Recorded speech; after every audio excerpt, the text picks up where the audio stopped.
bad to us, we are going to do things to you that have never been done before. We the people tell the government what to do. It doesn't tell us. We the people are the driver. The government is the car. And we decide where it should go and by what route to do. We the people are free. And I hope we have once again reminded people that man is not free unless government is limited.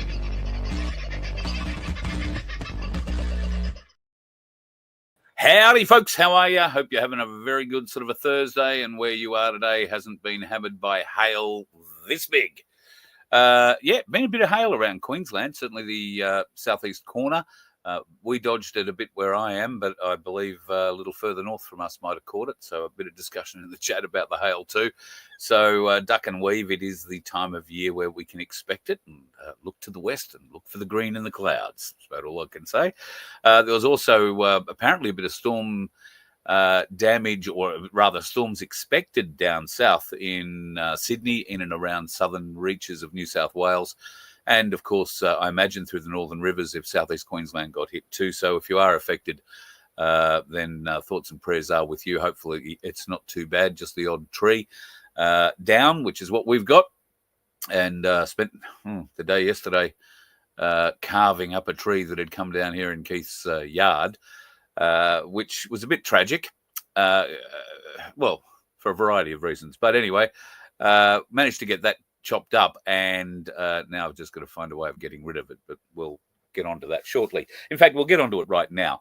I meant to mention it in last night's program, but I'll do it tonight, right at the head tonight, because it's something that's important to me, and I hope that you will be able to help us out.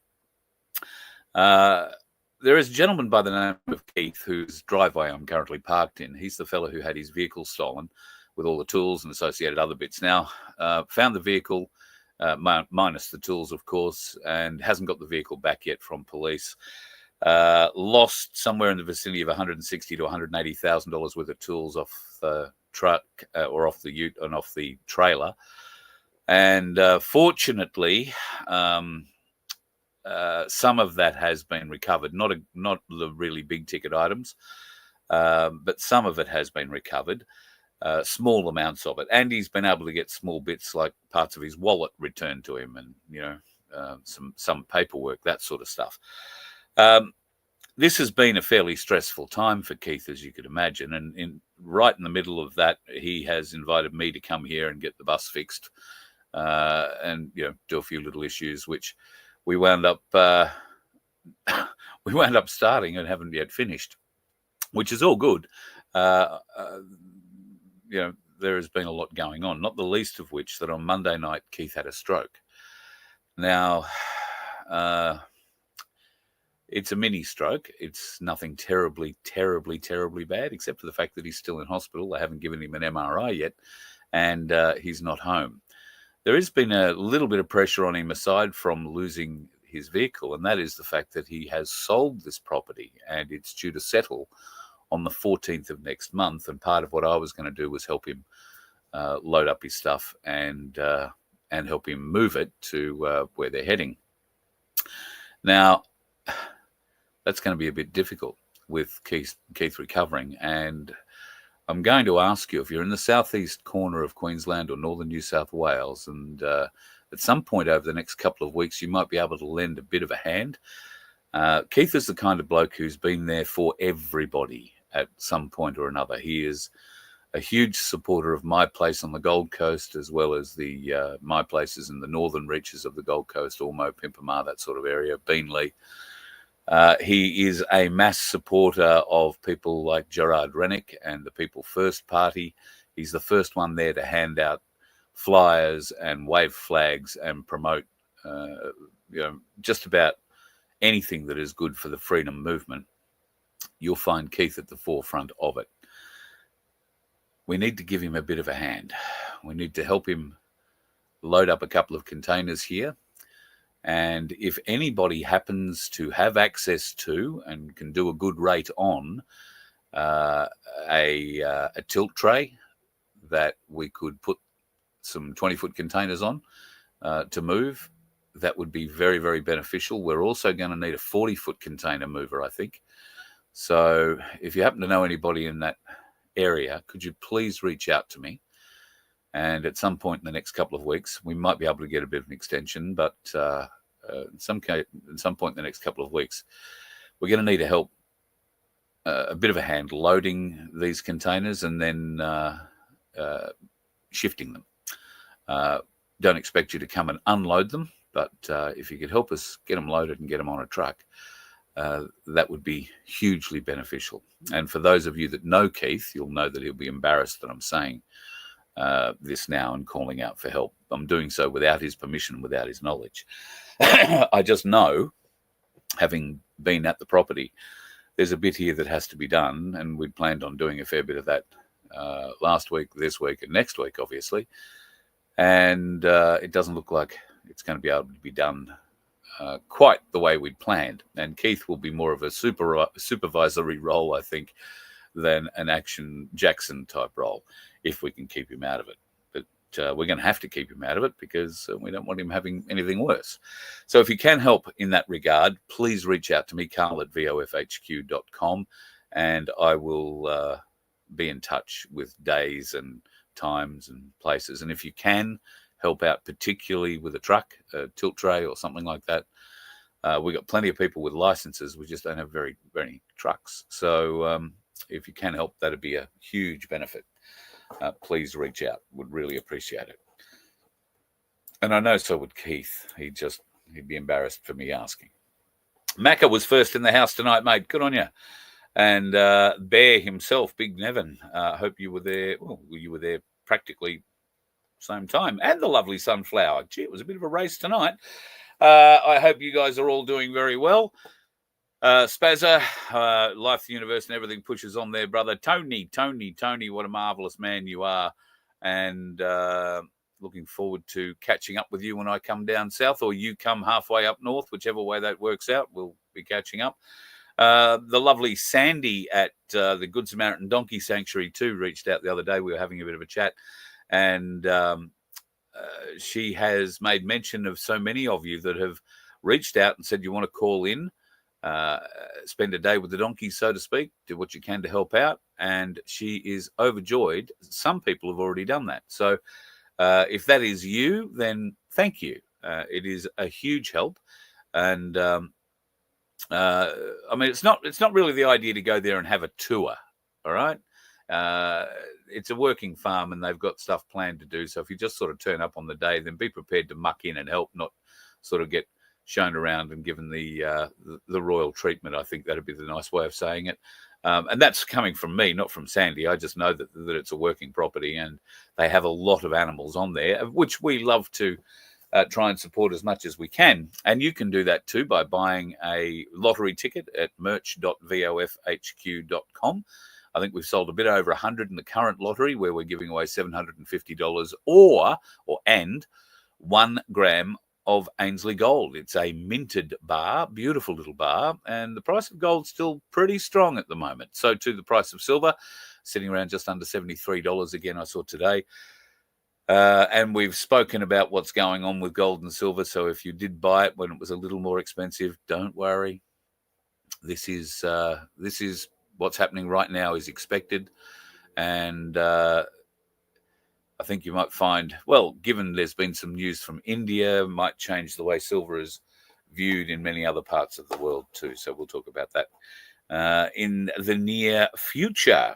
What there's in the house, the lovely Michelle and Margot, and slots of fun. Good to have you back in the house. You received positive feedback today. What the? Positive feedback from last night's show. Thank you, quiet viewer. I appreciate that. In fact, I caught up with a friend today and he made mention of it. I've had a couple of phone calls. So, yes, you people tend to like it when I get angry. And, okay. If that's what motivates you, okay. I can get a lot more angry a lot more often. I just don't know what point there is to it. I'm sick and tired of the lies that our government keeps telling us. This climate lie.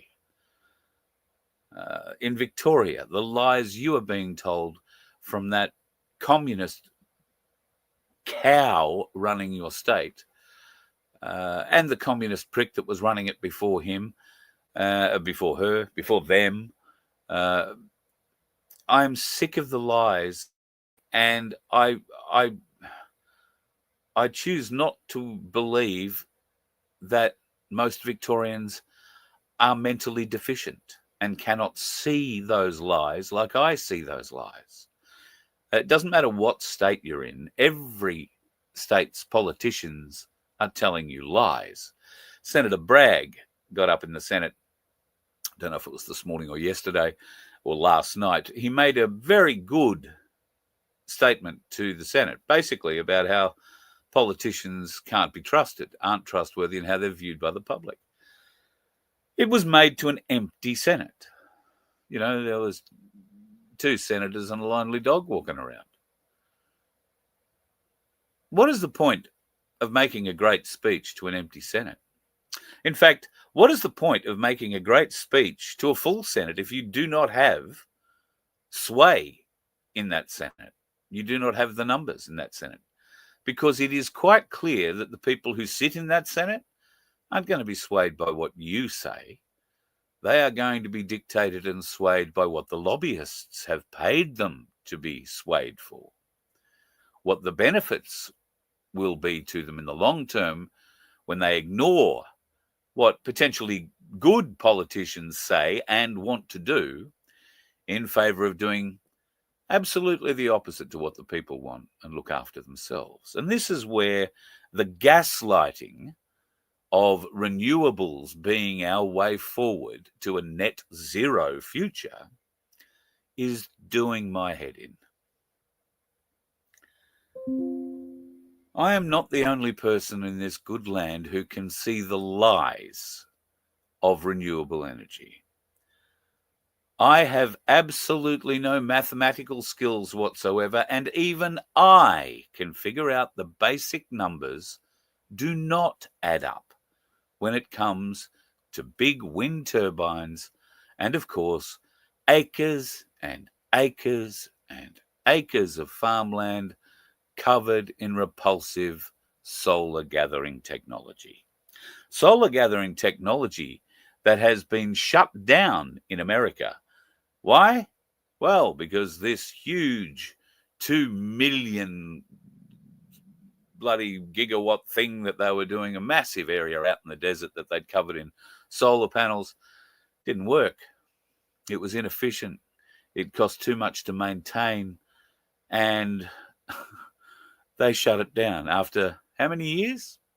Well, I think it took 4 years to build it, and it was 3 years of operation before they shut it down.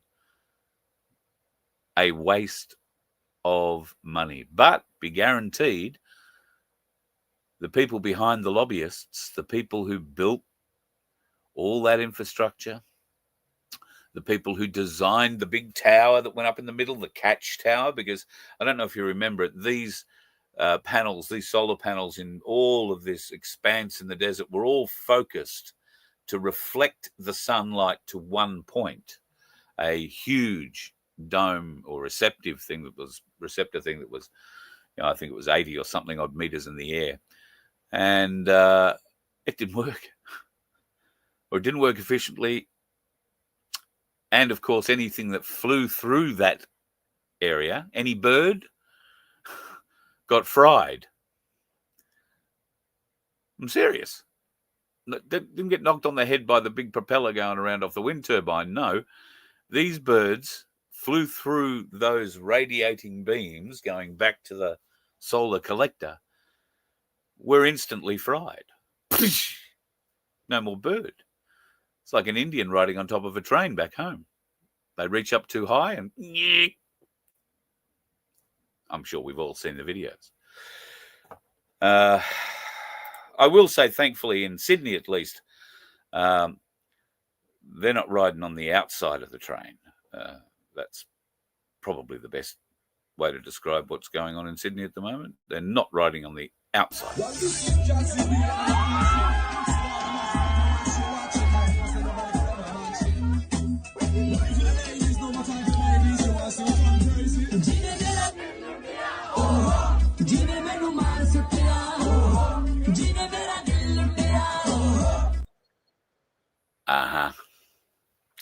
That's a Sydney line. And I've been told to turn my headphones down on train lines in Sydney because somebody could hear the squeaky little noise that comes out the side. Apparently now you're allowed to set up your own battery-powered disco on the train system in Sydney. I guess if you're heading to Parramatta, because it might probably be on the Parramatta line. Could I? I don't know. Maybe not on the Parramatta line. Who knows? I just know it's not me. Do you remember this face? This is the head of the AFP. She has just announced a new task force to target men hunting young girls to coerce them into violent acts. Do you think they're young men like we grew up with, or the ones that we're producing? Apparently not. This woman, before she was appointed commissioner by Kash Patel recently, was an assistant commissioner. This lady is the one responsible for telling us just how anti-Semitic our nation was while the Jewish mosques were being attacked in Sydney and Melbourne. She was the lady who was telling us exactly just how dangerous the feelings were against Jewish people and the incendiary type people and movements who were pushing back against the Jewish communities in Australia, and how awful it was, and it has to stop. She's just not come out and confirmed, but New South Wales police have, the most serious anti-Semitic attacks that were all blamed on, how anti-Semitic we were not actually anti-Semitic attacks at all. They were criminal con jobs that had been orchestrated. Well, they haven't come out and said who they've been orchestrated by exactly, because that would be in the face of saying how wonderful Israel is and we support the Jews, because it was in fact the Israelis themselves, their intelligence organizations, who paid off these numpty no-hopers to go and commit these crimes against their own synagogues. False flagging it. That's called, folks, false flagging it. Then, of course, all that anti-Semitism was ramped up by this bitch, who was quite happy to play along with the media and make sure that they really ramped up the anti-Semitic chants. And, of course, that allowed them to ramrod through laws in the parliament that now just place more coercion and control on we the people. Trust the AFP? Trust the new commissioner? Not so much. Not so much at all. I did say India are doing some interesting things. I don't know how it's going to affect the Indians in Parramatta, but certainly the ones back home might benefit from it. They've unleashed silver as a bank collateral with a 10-to-1 gold-silver ratio. Now, that is big news, particularly if you are in India, because at a gold-silver ratio of 10, you are much better off than anywhere else in the world. The current gold-silver ratio here is 83. So that means 83 ounces of silver to buy 1 ounce of gold. The Indians are now suggesting they're going to say 10 ounces of silver to buy 1 ounce of gold. That will revalue silver in that country significantly. Will it actually, or is it actually happening? Who knows? I don't have a great pipeline into India, although it's easy enough. You should just be able to pick up the phone. Somebody generally there from their answers. However, they may not want to share exactly what their precious metal buying is like. So if you happen to know what's going down on the ground in India, and if this revaluation of silver is true, I would be very, very interested in confirming it. That little piece, the reason I'm doubting it is because I've actually had that piece to show you now, I think, for 2 days. And I would have thought that a revaluation of that magnitude would be global news by now, and it doesn't really appear to be that way. Another thing that, appears to be one thing and then sadly is proving something else. And once again, I'm back at you people in Victoria. I'm sorry, you must think I'm picking on you, and I'm not. If anything, I feel so sorry for those people living in Victoria. I feel mortified that my daughter feels she has to move back there to be an auntie. And I'm going to be extremely angry because I'm going to wind up spending more bloody time back in Victoria to be closer to her and subject to these friggin' idiots. Now, in all good faith, this horrible piece of work, Alan, I couldn't deal with in any way, shape or form. And I did have some hope for the Victorian opposition until I met him. Okay, I've got my itinerary through for my first trip over to China, and I'm really excited, but I'm looking for some recommendations. I'm heading to Guangzhou, Shenzhen, Shanghai, Suzhou and Hangzhou. It's really important that I ask you, what are the recommendations that you want? Because I love the Chinese food. I want to make sure I get the most authentic experience I can. Give me a challenge on some things that are spicy, some things that are sweet, and some things that are one of your favourite dishes from your hometown. Put it in the comments, it'll be passed to us, and I'm looking forward to my banquet that I can have from your recommendation whilst I'm in China in November. 小红书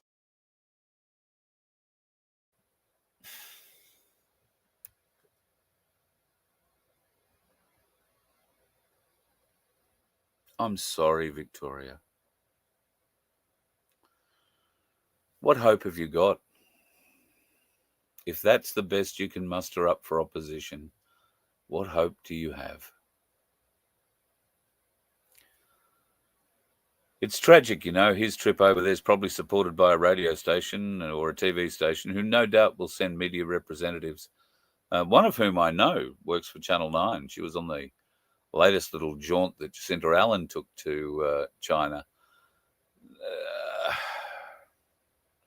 These are journalists who are deeply, deeply connected to their master's narrative, whether they actually believe it or not, or actually know the truth, I doubt.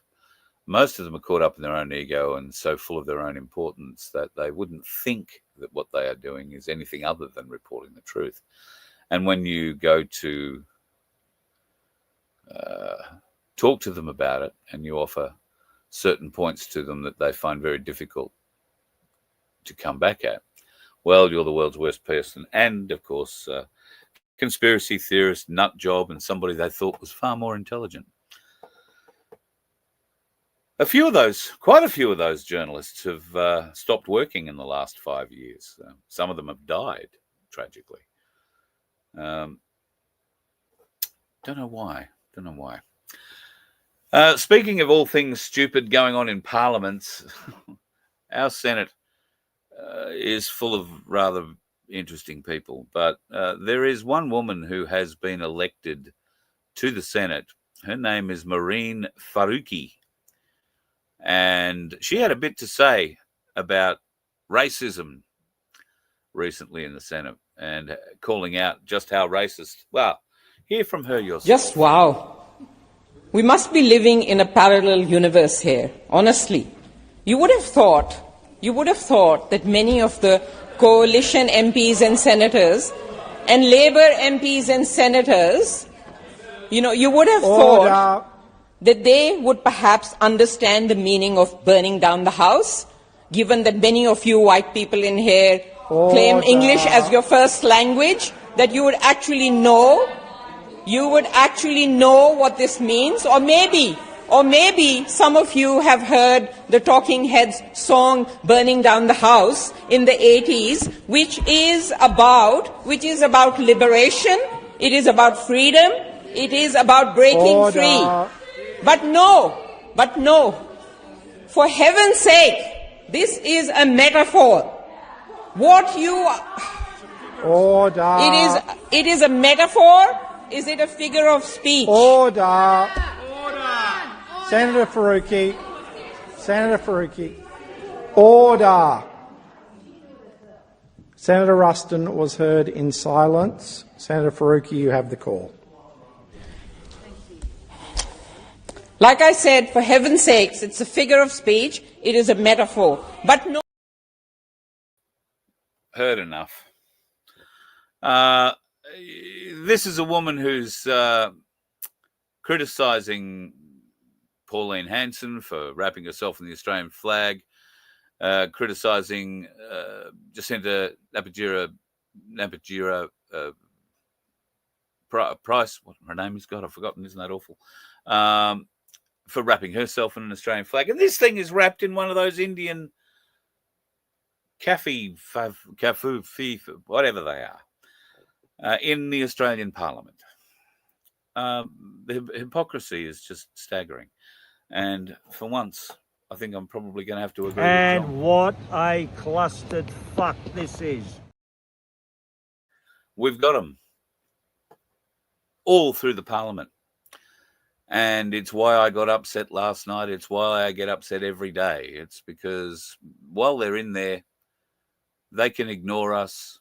They can abuse us mentally. They can abuse us physically, or have their minions do it, the police, who, interestingly, are having a shit time recruiting right across the nation at the moment. That is recruiting Aussies. They're having no problem recruiting people internationally. And you will notice in just about every state and territory advertisement, you will see someone of colour, probably a Sikh Indian, or a Pakistani, or maybe a Palestinian, or associated others. You are never going to see two white coppers, male or female, in the same ads, in the same frame, in the same ad.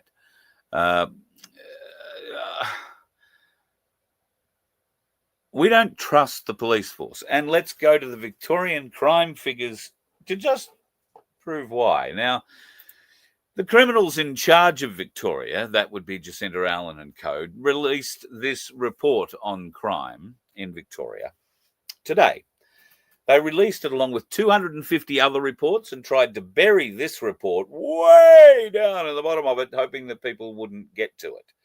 Well, at least somebody at Sky News at least made an attempt at getting to it. And it has been quite enlightening, because it is going to prove with their own numbers just how ineffectual Victoria Police are. Sadly, it also expresses some other figures that you might find, well, maybe not surprising, but pretty bloody worrying. So these are performance metrics. Every year, the police force are given targets. We all knew they were. How many road speeders are you going to catch and other things? Well, it goes a little bit different, or a little bit deeper than that. This paper that was released had 24 targets that were outlined for 24-25 financial year. Only 12 of the 24 targets were achieved. Only 12. And most of those 12 were only achieved because there was an increase in crime. Starting to wonder how the stats work. Show me stats and I can show you lies. Anybody can tell a story with statistics. But this story that is being told by the Victorian Police's own crime statistics tells a woeful, embarrassing story. Now, Victoria Police's target for crimes committed against the person, that's excluding family violence or domestic violence crimes, that was to keep that below a rate of 660 per 100,000 people. So they were aiming to keep the rate of crimes against people below 660 per 100,000 people. The actual rate, as it turned out, for 24-25 was 756. So a 14.5% increase, higher than the targeted amount. Crimes committed against property, that's excluding family violence. Victoria Police targeted 4,100 per 100,000 people. They missed that by 25.4%, with nearly 5,200 crimes per 100,000 people committed against property. They failed to hit their targets for, well, no surprise, solving crimes. Now, while you probably can't expect a 100% solving crime target, for crimes against the person, they did hope for better than the 35.9% that were resolved within 30 days. That's well below the 45% that they were hoping to be able to get solved within 45 days. The target for property and deception offences being resolved inside 30 days. Well, they missed that too by another 18.5%. It just keeps going up. Among the targets achieved was a number of community calls for assistance. That's one of the targets they got, the community calls for assistance. They targeted 900,000 community calls for assistance. They got 1,096,000, so a bit over 200,000 more. Because there's been an increase in crime. The community wants assistance. But clearly the police aren't able to provide it because their figures tell the truth. The real telling figures are a major fall in the community's perceptions about safety, with the number of Victorians who feel safe at home falling to 77.4%. That was in 23-24. Now it's fallen to 58.8%. And I would argue, since those figures were collated and put together, it would now be below 50% in Victoria. Victorians do not feel their police force is there to help Victorian people. The Victorian police force, on numerous occasions, has exhibited its complete and utter loyalty to the foreign corporation that is handing it its orders from Spring Street. They have no interest in working for the people. They have no interest in protecting the people over and above what they probably have to be seen to be doing. And as we all know, they will be seen to do those things and always try and trap us into some form of illegality that they can conflate into some twisted mess to hold up the court system for God knows how many years. The Victorian police have shown time and time and time again that they have no problem making false reports. They have no problem taking an oath and standing in front of a judge and repeating lies from the stand to try and gain convictions over crimes that, well, are they really crimes? And then, of course, I can't just blame this on Victorian police because it happens in most Australian police forces. The crimes that the coppers make up on the spot. Because they think, because they did police training and they got maybe 3 months of intensive law, that they understand the law. They think they can just make up an offence. And you can evidence some of that by having a look at the charge sheets and some of the stupid charges that have been levelled, not just by Victorian police, but by federal police, by New South Wales police, by Queensland police, against those of us who only wanted to express free speech, to offer a warning, to shout from the treetops, open your eyes, beware, have a second look, be discerning, wake up. Not good enough. And the battle still goes on for many. There are many doctors. In fact, there is one here in Queensland, a psychologist or a psychologist, who has been kicked out of the Queensland Health, or she's had to go to the Supreme Court and get a stay on it.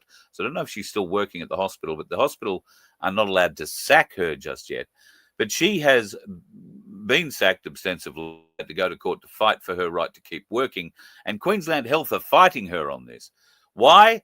Because she doesn't believe that they should be treating tweens and teens for gender dysmorphia by cutting their boobs and balls off and filling them full of drugs. She believes that maybe the wait a while approach should be taken. Give them counseling. Wait until they get a little older, get a few more brain cells, get less influenced by woke parents or woke influences around them. And this woman is going to lose her job over it, and quite likely her license to practice, because they're going to do to her what they did to Billy Bay and many others. They're going to try very, very hard to make sure she cannot tell the truth, her truth, which is, in her experience, which is appearing to be quite extensive, it's probably not world's best practice to get a teenager who comes in one day and says, oh, I really think I'm a girl, straight on the puberty blockers.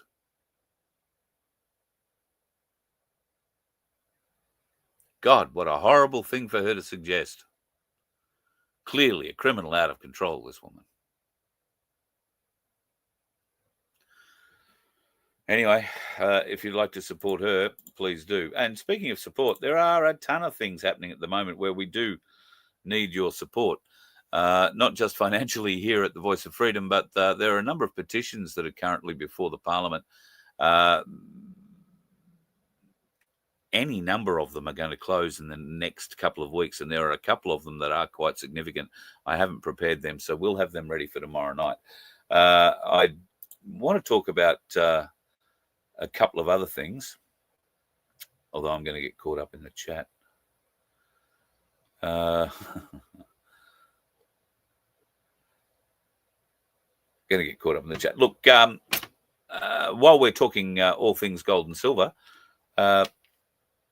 I'm picking up more of these tomorrow, and we'll be able to be sending out the orders that we currently have for the Byron Bobs. Now, there's an ounce of them in there, 1/10 of an ounce each coin. I think they're around about $11 worth at the moment, and you can use them if you can find a business that will trade a little bit of silver, and there are plenty of businesses that will if you offer it to them.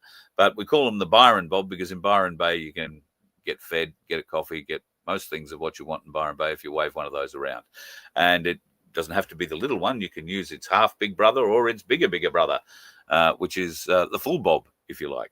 So if you'd like some Byron Bobs, reach out, carl@vofhq.com. I know a lot of people are buying them for Christmas presents, which is great. And our price is going to come down again because if the price stays at what it is at the moment, I think we'll be back down to about $130 for these for this round of coins. So not coins, they're rounds. I must get that right. And we would love to be able to put some in your pocket because they truly are a little collectible bit from us, at least, the holder. But they're going to be a very useful little tool for you in coming days, weeks, and months. I'm sure of it. Speaking of things that could be useful, have you been over to FBN and checked out Vince's crypto show, Coin Toss? Now, he and Galactic Larry and Mark get together once a week or thereabouts and have a bit of a chat about what's going on in the world of crypto. Now, crypto's been up, crypto's been down, crypto's been up, crypto's been down, and I've been getting a lot of people contacting me about Nasara Jasara and the financial reset. Now, as late as today, as recently as today, I received an email telling me that the new financial system is currently working. It's just working alongside the old fiat financial system. And that's of no surprise to me. That's been going for well over a year now. However, when are they going to turn the fiat system off? Because it might be all well and good to know that the new system's running in the background, but it's of no benefit to you or I running in the background, is it? So noises. Dates get thrown out. Watch this space. There is noise saying the Vietnamese dong has already been affected. That's one of the markets where the revaluation has already happened. Of course, that was a bit of a surprise to me because I always thought it was going to be Iraq first up, the dinar. But anyway, maybe it's both of them. Who knows? I just know that the dong I've got doesn't seem to be getting any bigger.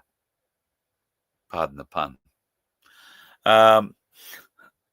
But if you are hanging on to your dong, hang on to it a bit longer. I'm going to stop there because somebody will complain. But if you do happen to know of any rapid dong expansion plans currently in Vietnam, please let me know. Very keen. Oh, speaking of people in Vietnam and dongs, the reason I have dong is simply down to one man. His name is Len, and Len is in hospital at the moment. Now, he's in Robina and on the Gold Coast, and he's been in there a week or so. I've got a few blood pressure issues. So, Len, just want to let you know that I'm thinking of you. I know I said I'd be down this week to pop in. I haven't been down the coast this week. I've been all over and unable to get anywhere I needed to go this week so far. Hopefully that'll change tomorrow. 3 days this week I've had a meeting to get to in the morning, and 3 days this week it's had to be changed. So that's no fun. I'm just having a bit of a cruise through your chats. Wow. That's a good price for lamb, $12. I don't know. Is that a good price for lamb, Silver Fox? I'm unsure. Speaking of food and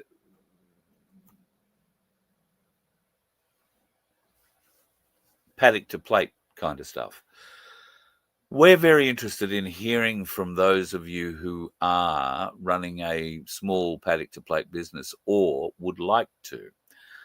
Now, it doesn't really matter at this stage what state you're in. We're more interested in finding out numbers in all states. But what can I say? If you might be interested in something like this and you would be prepared to put in a cool room so that meat could be stored for a short period of time before it could be picked up and delivered, there may well be something in the wind that you might be interested in lining up for. And it will have something to do with a fairly large truck coming onto your property and doing the slaughtering and then moving on. Maybe I've said too much. However, it will all depend on numbers, and then it will come down to you and your families. You'll be able to get top quality meat that will not have had to have been passed through a vaccination process before it comes to you, like every other abattoir in this country, particularly anything that's owned by JBS. They are now demanding or are pre-vaccinating everything that goes onto their feedlots. So they're getting this shit into us one way or the other. So we are looking for clean farms, clean animals, and the ability to run a little business out of it. And the idea is that you do make $1 out of it. You're not going to be selling meat and giving it away for nothing. What we need to do, though, is provide a dedicated customer base so that those folks who might like to buy or can team up with a family and or a couple of families get together and buy a beast, for instance, and get the whole cow. And you might only need to do that twice a year, and you'll be able to feed, depending on how hungry and how big your families are, you might feed 4 families like that for a year. Now, that's going to help out our local producers, and it's going to help out you with great quality Australian produced meat that isn't going to be filled with things that might do you some harm.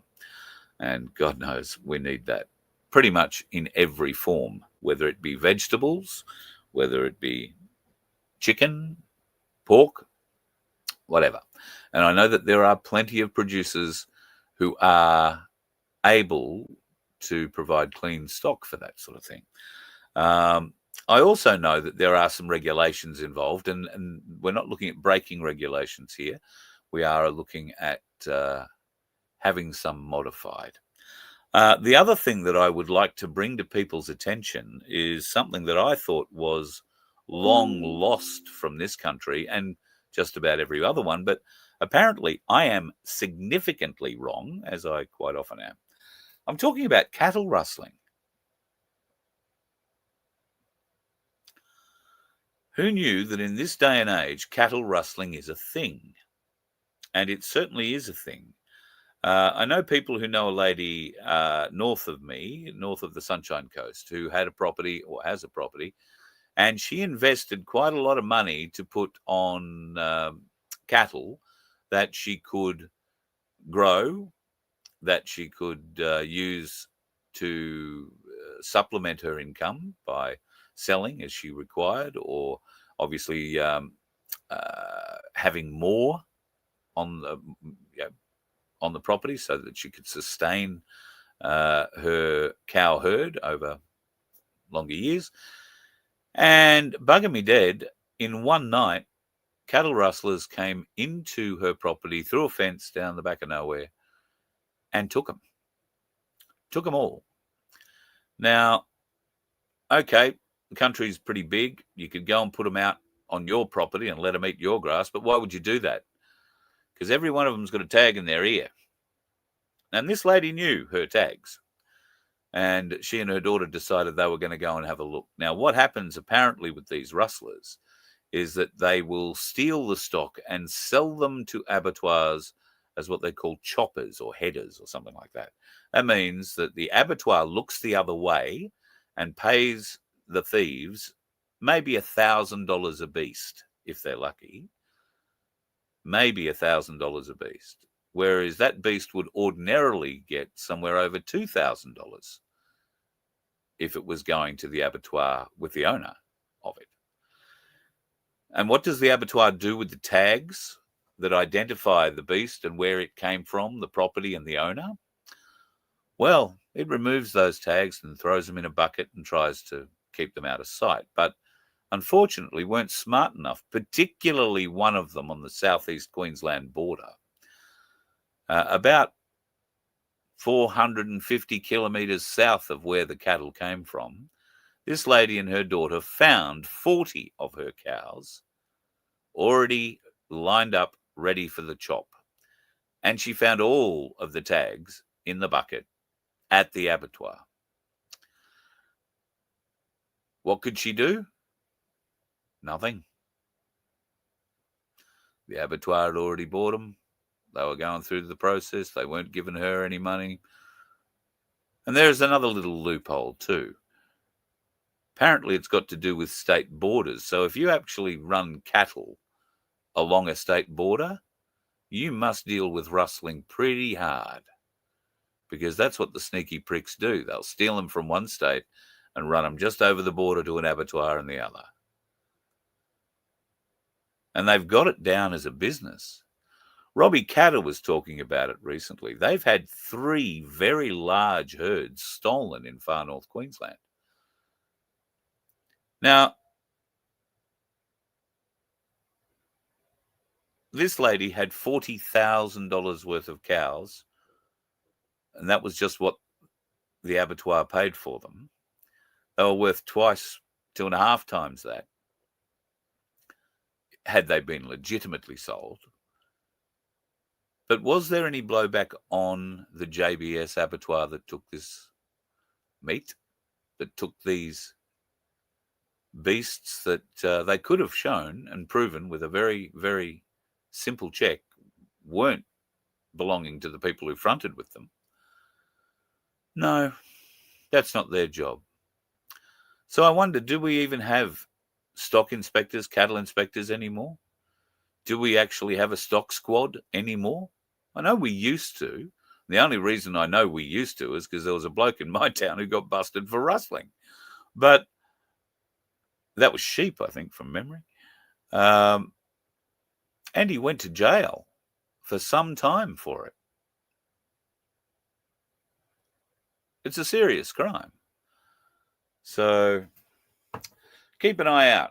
And if you are looking for cheap meat, then let's see what we can do about getting some coming your way through our own network of producers and through our own network of distributors It might mean that you've got to, meet the truck in a car park somewhere at, 6 o'clock at night or 7 o'clock at night to pick up your order. Or it might mean that there are depots in certain places where we can keep stuff cold and you can go and pick it up from there. But there will be costs involved with all of that. What we're trying to do here is make it as cost effective as possible. So anything in the food chain, if you can provide it and you're interested in selling it, and there are many people who are interested in buying it, we're looking at a business directory that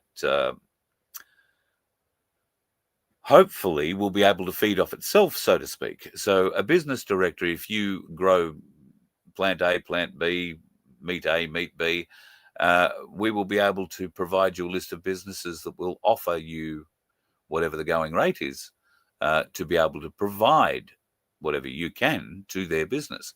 Now, where the big supermarkets have it over us on this plan is the simple fact of supply. They have a lot of supply. They've got a lot of shit snap frozen in huge freezers all over the country and a network of trucks to deliver it. The problem is what happens when the network of trucks can't move. So that's where those people who have smaller transport requirements will be able to get around. So we're going to try as hard as we can to give you a bit of a backup and to get to a position where this can become something of a regular buy for you. And I know my place in Victoria, we're able to instigate this for a while at least with oranges and stuff coming out of Mildura. There was talk there for a while of some meat and other grains, I want to say it was, maybe coming out of Western Victoria. Not sure how far that ever went or what stopped it if there were stops put in. But we're going to re-explore it because it is something that we're all going to need in the near future. And God knows when we push back this corrupt, belligerent, foreign occupying force, they're probably going to push back in their own way, and relying on Coles or the big supermarkets isn't going to help us, not in any way, shape or form. So bear that in mind, and if you can help out, we would love to hear from you folks. Just before I go, climate is something we're all paying a lot of attention to at the moment. I received a little bit of information today indicating that this summer is likely to be the worst on record for storms in particularly Queensland.